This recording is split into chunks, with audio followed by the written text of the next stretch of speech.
Buenos días o buenas tardes, chicos, depende del horario en el que estén viendo la clase del día de hoy. Hoy vamos a trabajar sobre hongos y parásitos y con esta clase vamos a dar por terminada la unidad 2 de biología. Primero vamos a trabajar con los hongos, ¿sí? ¿Qué son los hongos? Los hongos son difíciles de clasificar. Históricamente, si uno preguntaba antes de referirnos a la biología que están tratando de aprender para enfermería, les hubieran preguntado a qué reino pertenecía y a lo mejor pocos hubieran sabido contestar si pertenecen al reino animal o al reino vegetal. Entonces, en esta tratativa de ver dónde los ubicamos, es que estamos trabajando, ¿sí?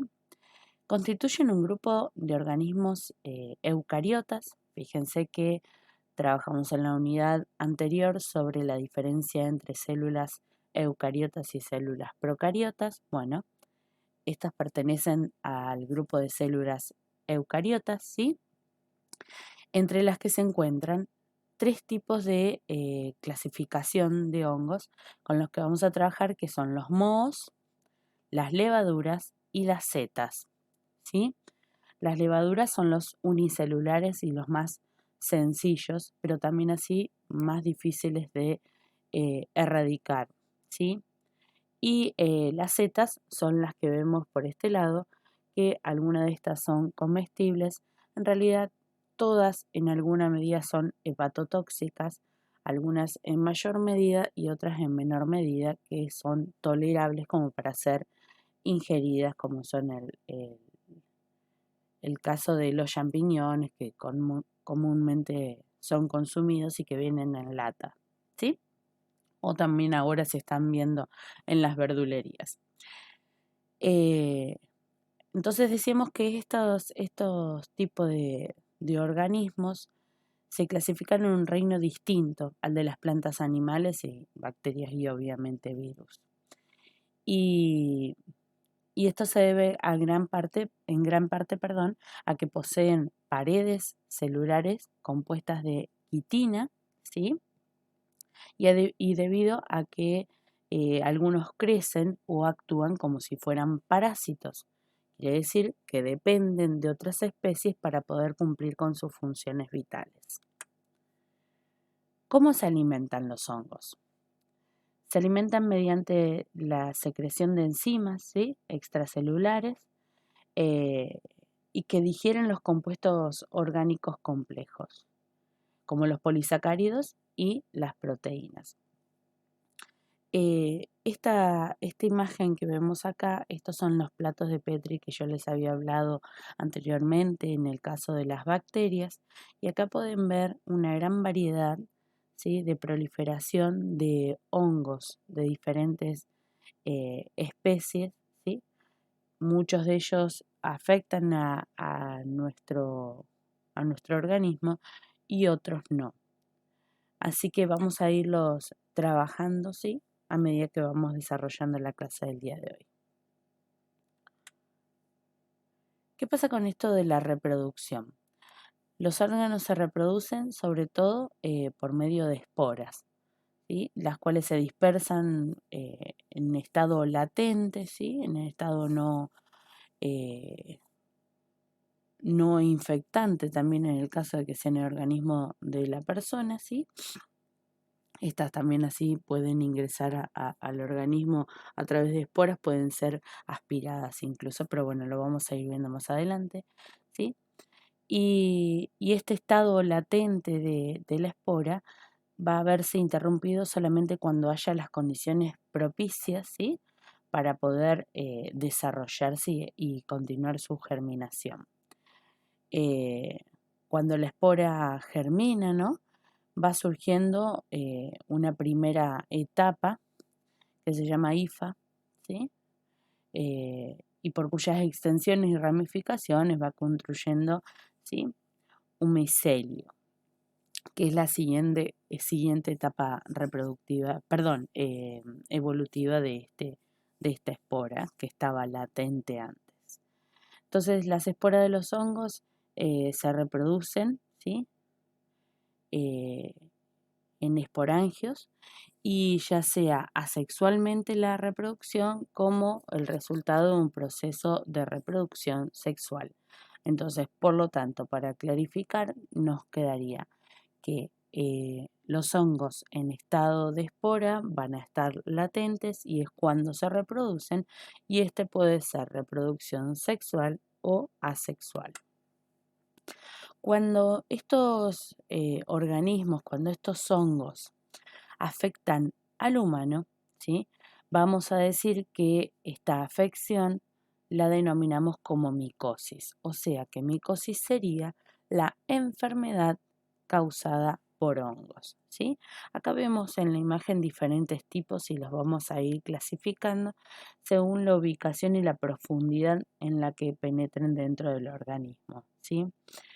En estas posiciones en las que la estamos viendo, actúan todas como un parásito, ¿sí? Del ser humano, ya que van a tomar los nutrientes de nuestras células vivas y de las de descamación, como vemos en el caso de la piel. Bajo las condiciones normales del organismo, es decir, en un estado de un organismo sano, ¿sí? El sistema inmune va a combatir contra la presencia de estos hongos, ¿sí? Pero a veces el sistema inmune se ve debilitado, ¿sí? Por algunas patologías que vamos a ver a continuación, y eso hace que no combata contra la presencia del hongo y este se pueda instalar y, como vemos, empezar a, ¿sí? Irse ramificando e irse contagiando incluso en la misma persona por contacto propio con su propia piel, ¿sí? Y tiene que haber determinadas condiciones para que este hongo pueda continuar su reproducción, y dentro de esas está la humedad y el tema de la temperatura, ¿sí? Cuando se produce estas infecciones, como decíamos, con estos hongos, en el hombre lo vamos a denominar micosis. También algunas mascotas que conocemos, los perros y los gatos, suelen tener micosis, que después las vamos a nombrar solamente, pero no las vamos a trabajar en esta clase, ¿sí? Bueno, ahora dentro de las micosis vamos a ver cómo pueden irse clasificando, ¿sí? Individualmente. Y como decíamos, los podemos clasificar en dos grupos. Yo hice una división de 3 para clasificar estos superficiales en dos tipos, que hice superficiales o cutáneos y subcutáneos, ¿sí? Y después las profundos. Hay otro grupo que les podemos decir oportunistas, ¿sí? Que también se los agregué, pero están relacionados con una condición más del organismo receptor y no del hongo en sí mismo. Entonces, para que se dé esta enfermedad, esta micosis, ¿sí? Se van a requerir dos condiciones. Una es el contacto con el agente infeccioso, o sea, si no tienen contacto con este hongo, no va a verse infectado el organismo, ¿no? Y la otra es la predisposición individual. Y acá, bueno, tenemos que estar hablando no solamente de las condiciones apropiadas para su reproducción, como son la humedad, ¿no? Y una temperatura adecuada, que suele ser templada a calurosa, ¿no? Sino que además estamos hablando de la condición del sistema inmunológico de la persona. Según eso también vamos a ver qué tan profundo puede penetrar dentro del organismo. Es importante destacar en este punto que, por ejemplo, muchos de los que estamos viendo acá son en piel y que no puede ingresar, o sea, el hongo no va a romper la piel para ingresar a tejido sistémico si no hay una herida ya una herida para que pueda penetrar. Por lo cual, la diferencia que puede haber entre una micosis cutánea y una micosis subcutánea va a ser la presencia de una herida que le permita ingresar tanto a la cadena linfática, ¿sí? Como a la piel, digamos, más profunda, o sea, el tejido subcutáneo. Bien, entonces decimos que a estos hongos les interesa para poder reproducirse un ambiente húmedo y cálido, ¿sí? Y que es por ello que durante el verano es cuando más se puede contraer una micosis.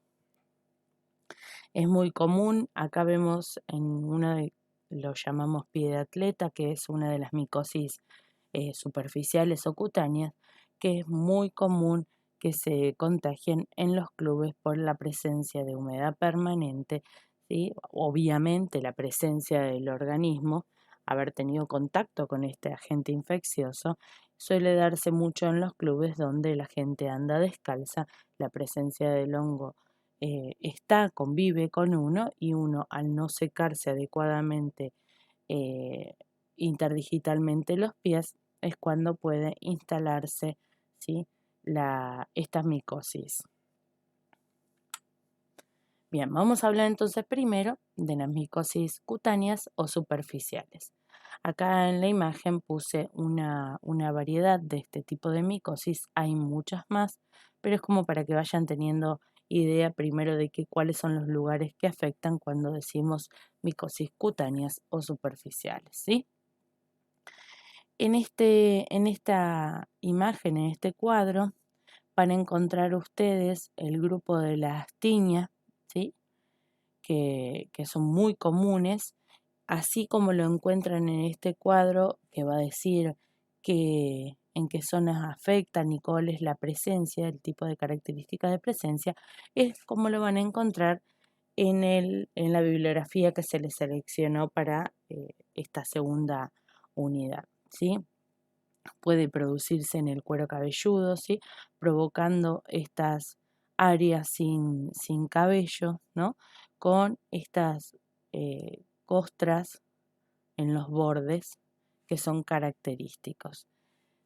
Fíjense que es muy similar voy a llamarlo con el nombre que comúnmente lo conocemos, que es el hongo del gato, que le decimos pelón de gato, justamente por eso, porque produce estas zonas sin la presencia de pelo.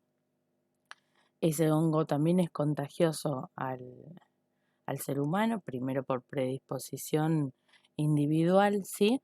Y segundo por contacto con este agente, como decíamos, tienen que estar dados los dos medios y es característico, sobre todo se ve a lo mejor en invierno, en el resto de la piel no es tan evidente, pero en verano, cuando la piel va tomando otro color, esas zonas quedan sin presencia de queratina, por lo cual no se ven oscurecidas y son esas manchas blancas que se ven. Ahora, en la zona del cabello empieza a producir zonas o áreas donde el cabello no crece, por lo cual se ven esos pelones característicos, ¿sí?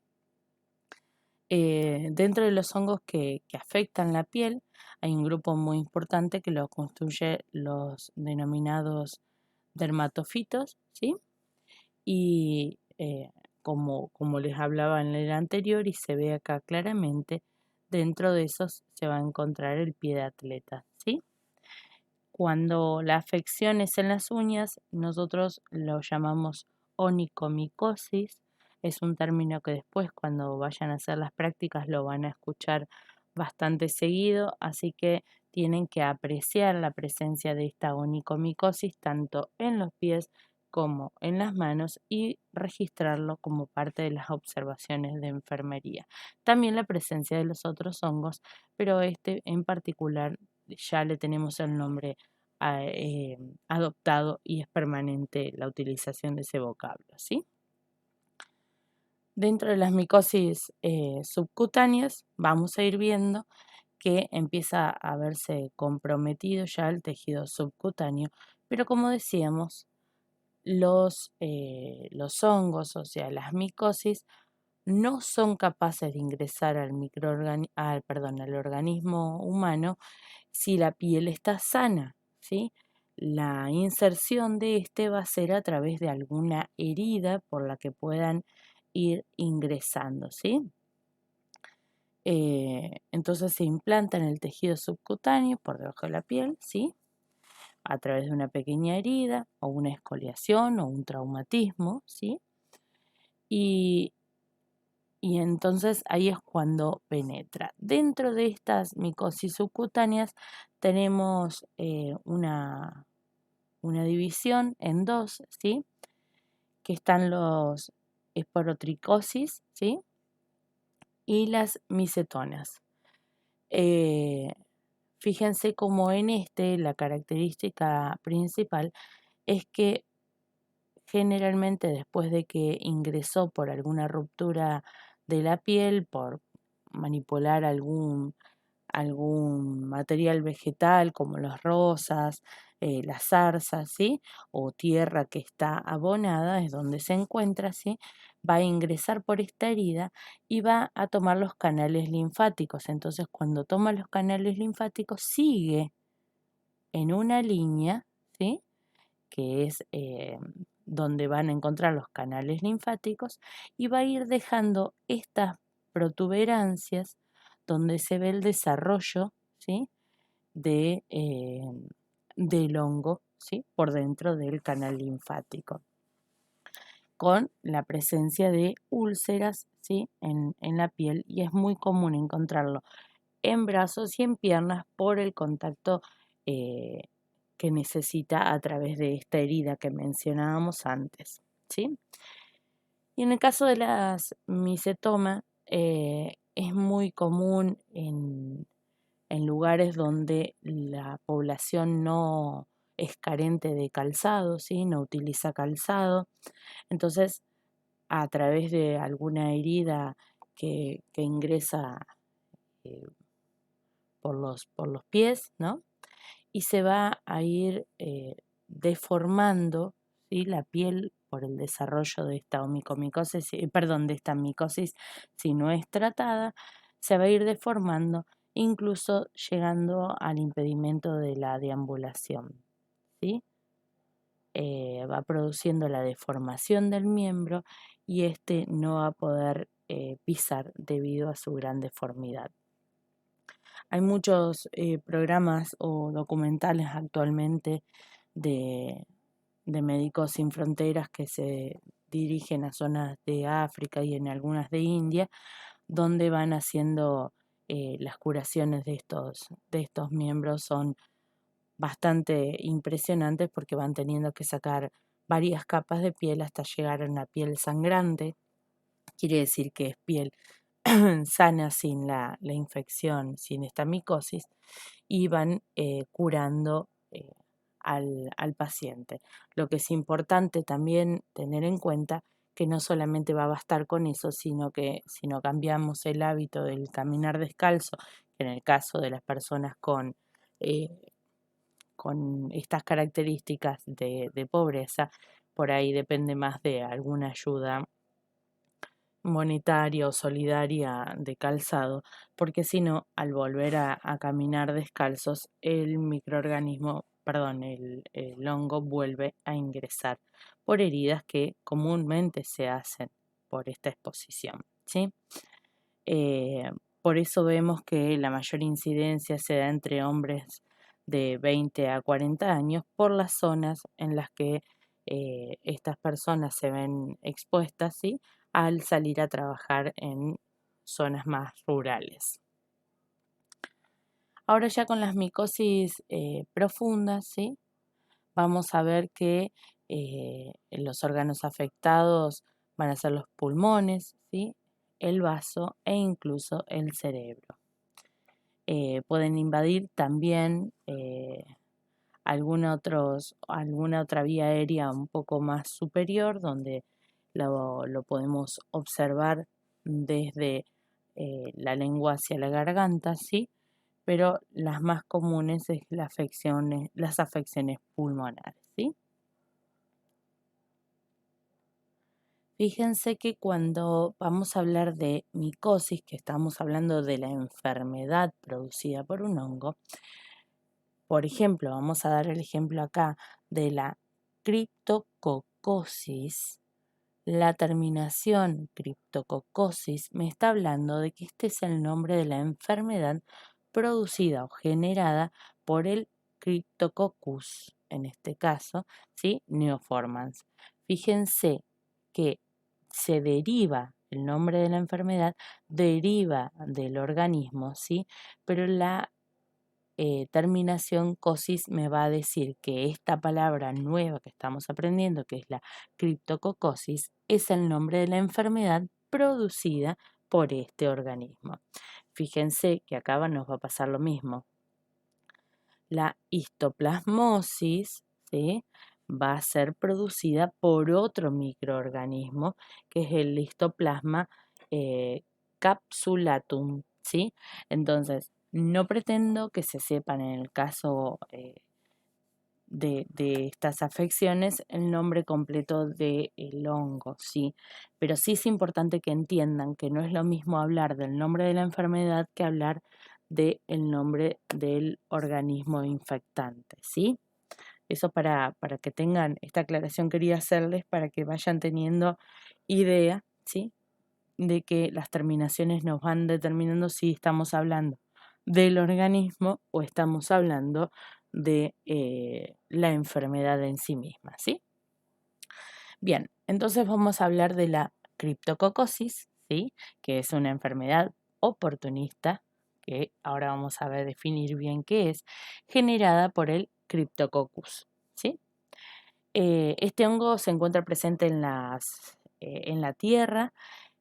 Suele estar suelto debido a las heces de las aves, ¿sí?, que es de donde va a provenir, y su transmisión es a través de la inhalación de estas esporas, como habíamos visto antes, ¿sí? Entra en la vía aérea este hongo y llega a los pulmones, donde las condiciones de los pulmones le fascinan para poder empezar su reproducción, ¿sí? Como habíamos visto antes que se producía la reproducción. Ingresa en formato de espora y después, al encontrar las condiciones propicias, empieza su reproducción. Ahora, ¿esto le puede pasar a cualquiera de estar en contacto con este hongo? Sí, cualquiera puede estar en contacto con este hongo. ¿Cualquiera puede aspirar estas esporas? Sí, cualquiera lo puede aspirar.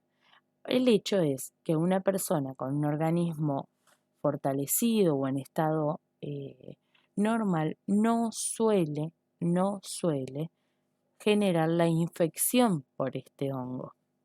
¿Por qué?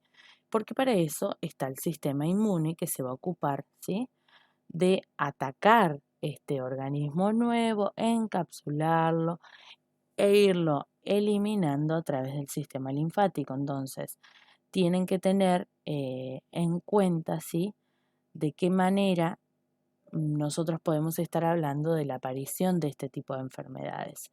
Suelen ser pacientes que tengan el sistema inmune debilitado por alguna causa. Las más comunes pueden ser la presencia de algunos síndromes que debiliten el sistema inmune específicamente, como es el caso del HIV.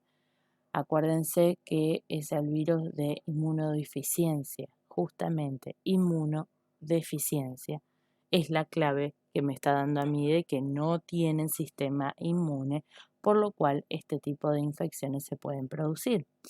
Otro caso es el caso de las personas trasplantadas. ¿Por qué? Porque las personas trasplantadas van a recibir medicación específica para que el organismo no combata contra el órgano nuevo como agente externo, por lo cual va a estar disminuido su sistema inmune. Entonces encontramos estas enfermedades oportunistas porque encuentran la oportunidad para producirse, ¿sí?, para instalarse este microorganismo. Y las personas con tratamientos prolongados de corticoides también pueden ser infectadas por el mismo. Después, en el caso de la histoplasmosis, ¿sí?, es una infección también micótica, como estamos viendo acá. Se presenta en todo el mundo, ¿sí?, ingresa a través de los pulmones. El hongo productor, como habíamos visto, es el histoplasma, perdón. Crece como un hongo en el suelo, ¿sí? Y la infección resulta de inhalar las partículas que se transportan por el aire, ¿sí? El suelo contaminado con excrementos de aves o de murciélagos, como veíamos antes, y puede tener mayor concentración de este hongo. ¿Por qué? ¿Porque lo contagia el ave? No, porque en las heces es donde va a sentirse cómoda estas esporas. En este caso, por ejemplo, eh, no es a través de esporas, sino que ya va a estar el hongo instaurado creciendo entre estas heces, ¿sí? Y son las sustancias, las partículas diseminadas por este hongo las que van a ser inhaladas y van a empezar su reproducción en los pulmones, siempre y cuando, insisto, también haya un sistema que no pueda atacar a este organismo. Entonces, ahora resumiendo, como para que quede claro, ¿a qué llamamos micosis oportunistas? Son aquellas que encuentran la oportunidad de ingresar en el organismo. Convivimos normalmente con ellas, a lo mejor, pero no van a producir infección hasta el momento en el que nuestro organismo esté lo suficientemente debilitado como para que puedan instaurarse en una zona del organismo y empezar a reproducirse y a enfermarnos con la micosis específicamente, ¿sí? Eh, las cándidas, ¿sí? son comunes, se suelen contagiar a través de las relaciones sexuales. Convive a lo mejor el hombre con las cándidas, pero empieza a producir candidiasis cuando el organismo se encuentra debilitado. Después nosotros vimos en una de ellas, a ver, en una de las primeras imágenes, perdón que me vaya tan lejos, fíjense acá, en esta lo estamos viendo en la boca del bebé, sí, ese es el muguet que es producido por la cándida, ¿sí? Eh, Fíjense en los pulmones, ¿sí? Dentro de los que son profundas, las ramificaciones, cómo el crecimiento de este hongo fue afectando toda la vía aérea, ¿sí? Eh, y en este caso se está haciendo una fibrobroncoscopía, por lo cual vemos una imagen directamente interna de, de la aspergilosis, y vamos a ver cómo queda en el organismo. Esta aspergilosis se encuentra en los granos almacenados, en las pilas de estiércol, abono, ¿sí? En la vegetación que está en descomposición, ojo con las hojas en el otoño que van quedando ahí muertas, porque es donde también se puede encontrar, ¿sí? A lo mejor estas personas están permanentemente expuestas, como decíamos, pero son oportunistas porque justamente encuentran la oportunidad de ingresar más profundo en el organismo cuando el paciente está debilitado, ¿sí? Y una de las más frecuentes, como decíamos, es la cándida, ¿sí? Eh, Vemos que la cándida va a aparecer cuando hay eh, pacientes que se encuentran debilitados, va a entrar más a profundidad y va a producir una micosis muchísimo más severa, con consecuencias más severas, ¿sí? Eh, puede, puede provocar, ¿sí? Neoplasias, diabetes, lupus eritematoso y linfomas, ¿sí? Esta candidiasis generalmente aparece en la boca, como veíamos en la del bebé, en la garganta o en la vagina, ¿sí? Y la causa más frecuente de la proliferación de este hongo es que en realidad forma parte del cuerpo de la persona, se encuentra, pero bueno, cuando encuentra la oportunidad empieza a producir esta candidiasis con una proliferación más profunda y más invasiva. Ya habiendo terminado con los hongos, vamos a continuar con los parásitos. Vamos a analizar un poquitito para poder entender cómo este parásito va a afectar al hombre. Vamos a ver cómo es el proceso infeccioso de este parásito, ¿sí? Yo les puse en este lado una imagen que habla de esta tríada que se necesita para que se produzca esta infección, ¿sí? Vamos a ver que va a estar este huésped susceptible de ser invadido, ¿sí? De ser infectado.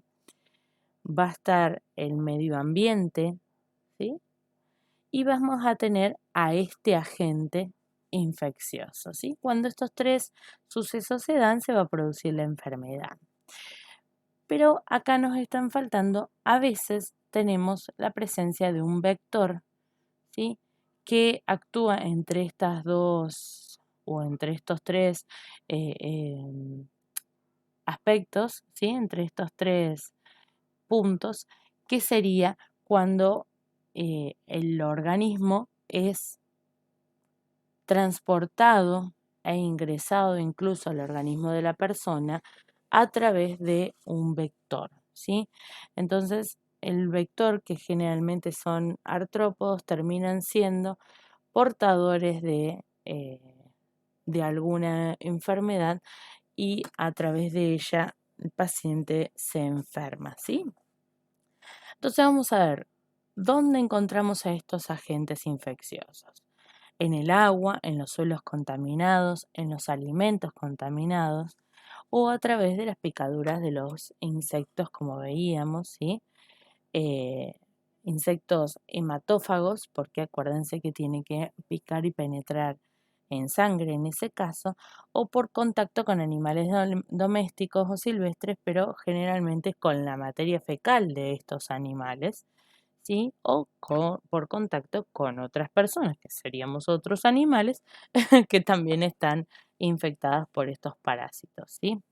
Hay algunos de los parásitos que a través de su etapa de huevo pueden ser transmitidos a través de la ropa, de las sábanas, como es el caso de los oxiuros, que incluso pueden ingresar sus huevos microscópicos, pueden ingresar a través de los ojos, incluso cuando uno sacude las sábanas.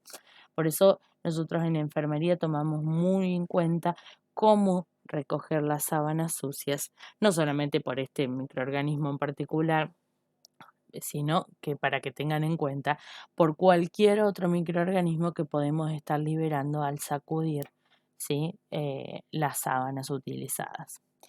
Bien, vamos a tener también un reservorio, ¿sí?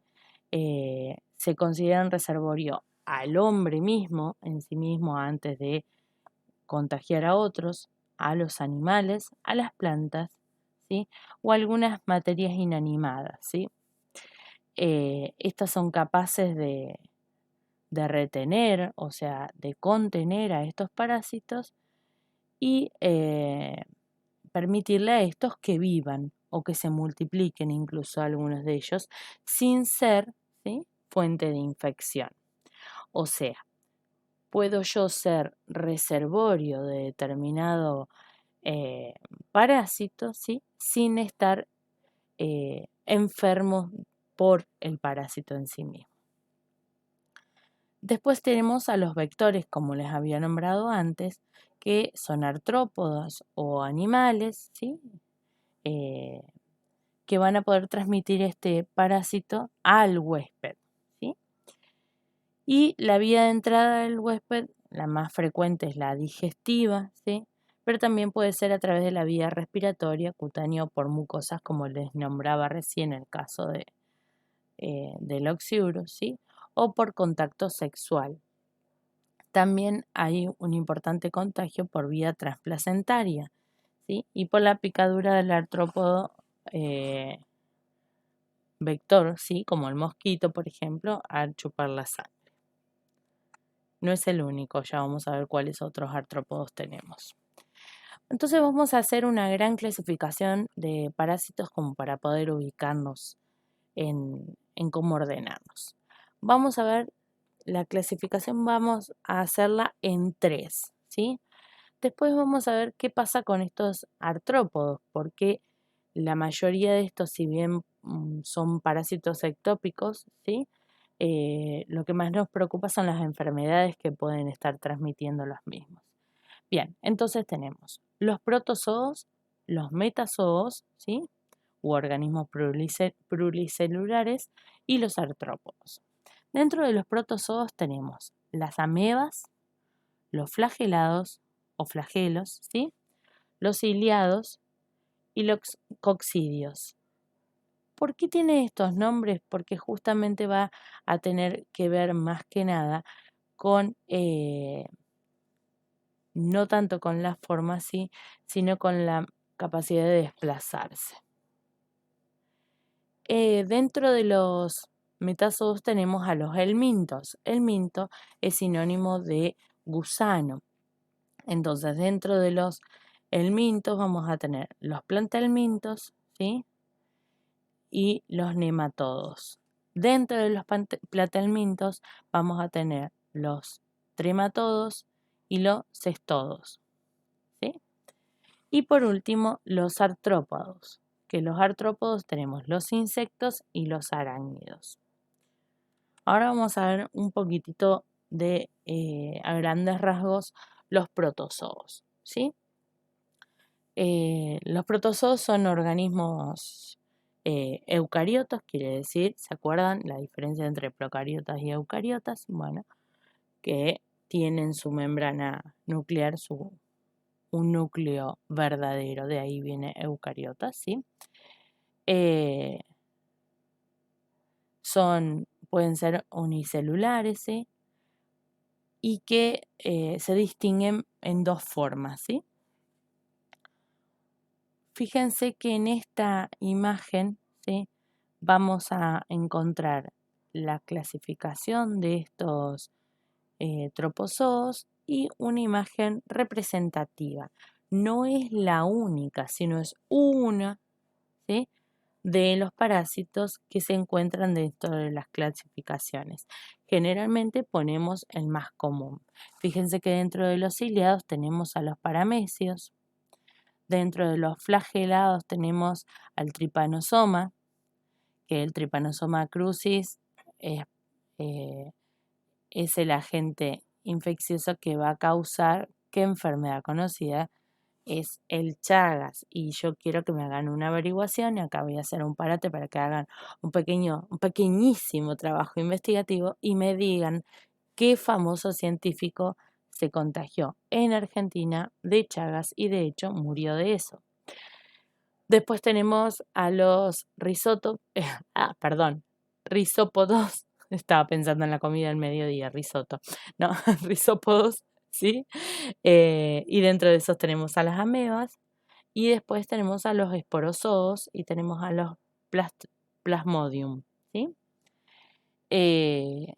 Acuérdense, tienen que buscarme ustedes qué famosísimo científico se contagió en Argentina de Chagas. Fíjense que Chagas se llama la enfermedad, pero está producida por el Trypanosoma crucis y utiliza un vector que es la vinchuca, ¿sí? Que vive normalmente en las casas de barro y paja, por lo cual es propio de la zona del norte, de la zona del norte de Santa Fe hacia arriba. Así que estaría bueno que busquen un poquitito sobre el Chagas, ¿sí? Bien, vamos a ver, entonces decíamos que los protozoos tienen movilidad propia, ¿sí? Por medio de flagelos o cilios o pseudópodos, que son pseudo, siempre nos está indicando eso, un sufijo que indica falso, entonces pseudópodos habla de falsos pies. Y esos se van a mover, los otros, perdón, se van a mover por movimientos ondulantes o deslizantes. Estas capacidades de movimiento, ¿sí? Estos tipos de movilidad es lo que produce la clasificación de los protozoos. Los helmintos, como decíamos, son gusanos, helmintos o gusanos, son organismos multicelulares, ¿sí? Y se van a clasificar también por su forma y tamaño, ¿sí? En esta no se va a ver bien, pero me gustaría también que buscaran una imagen que sea más característica, ¿sí? Dentro de los helmintos, los nematodos son circulares, o sea, son cilíndricos sus cuerpos, ahí está, perdón, no me salía, son cilíndricos sus cuerpos, en cambio en los platalmintos van a encontrar ustedes que son aplanados, ¿sí? Eh, las enfermedades, perdón, producidas por los parásitos pluricelulares se denominan eh, infestaciones con contraste, ¿sí?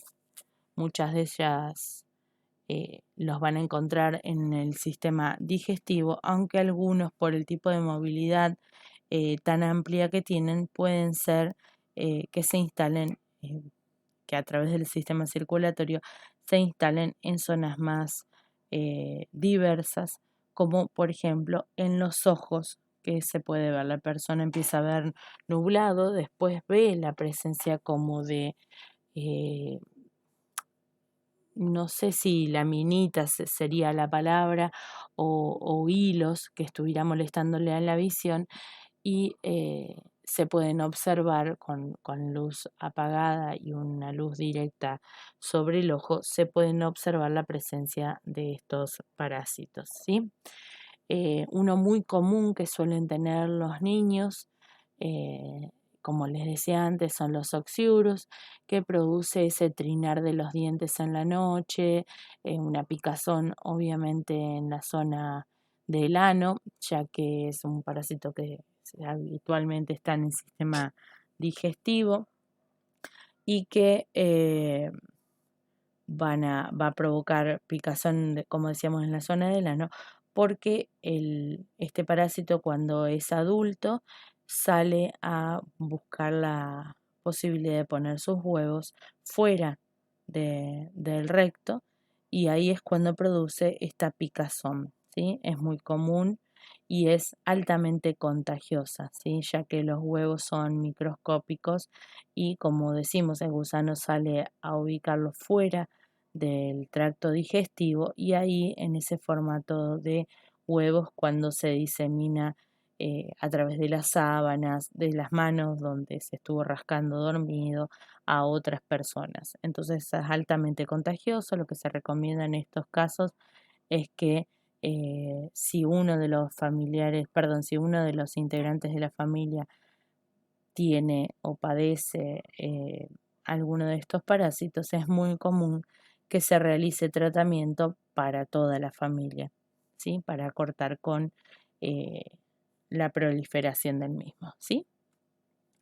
Ahora vamos a ver qué pasa con los artrópodos. Generalmente los artrópodos no los vamos a ver nosotros dentro de lo que es biología humana, solamente vamos a ver aquellos que por sus características pueden contagiar enfermedades, pueden ser transmisores de enfermedades. Tenemos arácnidos por un lado e insectos por el otro. Dentro de los arácnidos tenemos a los ácaros, ¿sí? Y a las garrapatas, que son altamente, ¿sí? Transmisores de enfermedades. Y los ácaros también a nivel respiratorio, ¿sí? Muy comunes, por eso insisto, ojo con el sacudido de las sábanas, ¿sí?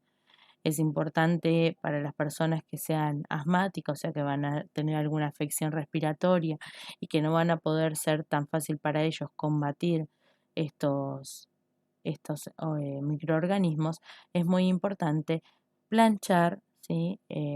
Las sábanas y evitar las sacudidas para eh, que estos ácaros, ¿sí?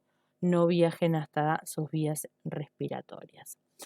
Y dentro de los insectos, ¿cuáles son los que nos están preocupando? El piojo, la pulga, la mosca y el mosquito. El mosquito, por ejemplo, no es el agente, ¿sí?, que nos va a contagiar, por ejemplo, el agente que produce el dengue, sino que es el vector que va a transportar este dengue.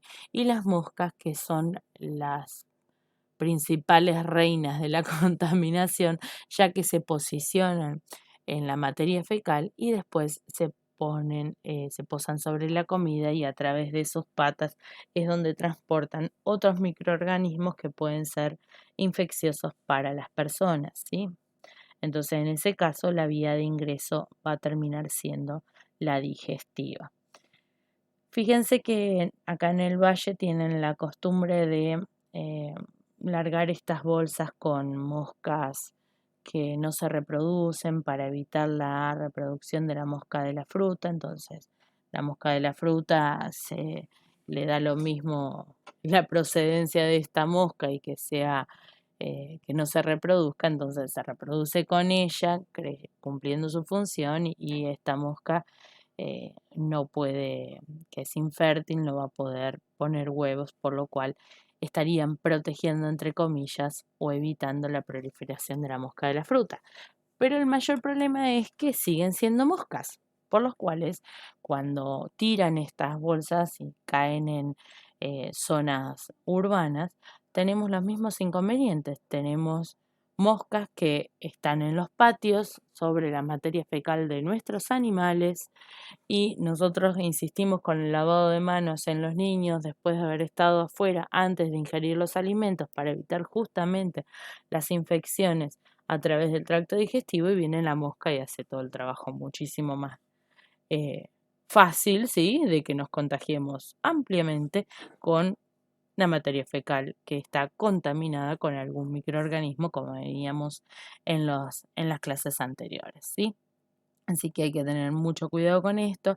Por eso es tan importante, y se recalca que en los lugares de comidas haya tela metálica para evitar la presencia de estos insectos, ¿sí? Otros dos insectos, como les decía, son el piojo y la pulga, ¿sí? La pulga es más propensa a estar en animales domésticos, ¿sí? Pero también, ojo, que sí existe el contagio de la pulga al hombre, o sea, puede picar, no puede residir en el cuerpo humano por la escasez de la abundancia de vello del cual necesita aferrarse, pero sí puede picar y transmitir enfermedades que a lo mejor son eh, virus o bacterias que conviven normalmente con nuestros animales, pero al hombre son altamente patógenas. Y en el caso de los piojos, nosotros decimos que el piojo es un parásito ectópico, quiere decir que vive fuera del organismo, no es gran transmisor de infecciones, pero por ejemplo tenemos acá una combinación entre dos insectos que al interactuar entre ellos terminan ocasionando la presencia de otra enfermedad, que es la miasis. Por ejemplo, es muy común que las personas que viven en la calle, no porque el resto de la población no tenga piojos, sino porque uno intenta mantenerlos más a raya con el peine. Claro que en la etapa escolar es casi imposible, no voy a decir que es imposible, pero es casi imposible eh, eliminar o erradicar por completo los piojos, pero sí es muy común que la mayoría de los padres termine peinando a sus hijos o una vez al día o por lo menos 3 veces a la semana para mantener a raya, ¿sí?, eh, la reproducción de estos piojos. Pero en la gente que vive en la calle, que a lo mejor no tiene los hábitos eh, higiénicos como para poder producir este peinado, y el hecho de dormir en colchones sin funda y sin la higiene correspondiente, es muy común que tengan abundancia de piojos. Cuando uno tiene muchos piojos, como pica, se rascan, al rascarse se lastiman, y al dejar estas heridas abiertas, la mosca se posa y deposita sus huevos dentro. Una vez que deposita sus huevos dentro, ¿sí?, en estas cavernas que se fueron ocasionando por las heridas del rascado del piojo, se produce esta enfermedad que se llama miasis, que son gusanos, ¿sí? Gusanos, larvas de moscas dentro del organismo, ¿sí? Esto a mí me tocó como estudiante de enfermería presenciar y realizar incluso lo que en Santa Fe se conocía como eh, baños sanitarios, que eran las personas que vivían en la calle, iban a hacer una internación de 2 días en el hospital, ¿sí? Está como estipulado esos 2 días de internación, se les realizaba un, se eliminaba la ropa que traían, se les daba ropa nueva, se les realizaba baño, peluquería, corte de uñas, una buena alimentación y después, bueno, terminaban volviendo a la calle. No servía mucho, pero en la experiencia como estudiante de enfermería me he encontrado con tener que pelar, ¿sí? Cortar el cabello quiere decir pelar a cero el, el cuero cabelludo, encontrar estas cavernas y les inyectábamos de manera subcutánea una sustancia que se llama éter, que lo que hacía era provocar que estos hongos salieran a la superficie y los teníamos que pescar uno a uno, ¿sí? Hasta poder dejar la cabeza de la persona, del paciente, limpia. Pero acá me pasó en Cipolletti ver la miasis en la boca.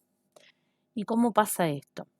Pasa que en los geriátricos u hospitales a veces las internaciones son prolongadas de pacientes en estado no necesariamente de abandono, sino pacientes que no pueden producir su autocuidado, que son pacientes que se los ve permanentemente con la boca abierta y si no hay una higiene bucal reiterada, la mosca ingresa por la boca del paciente y deposita ahí sus huevos y se produce la miasis en la boca.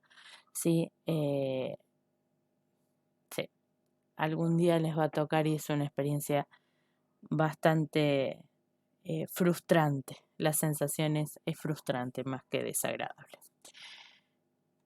Bueno chicos, perdón, no quería terminar en negro.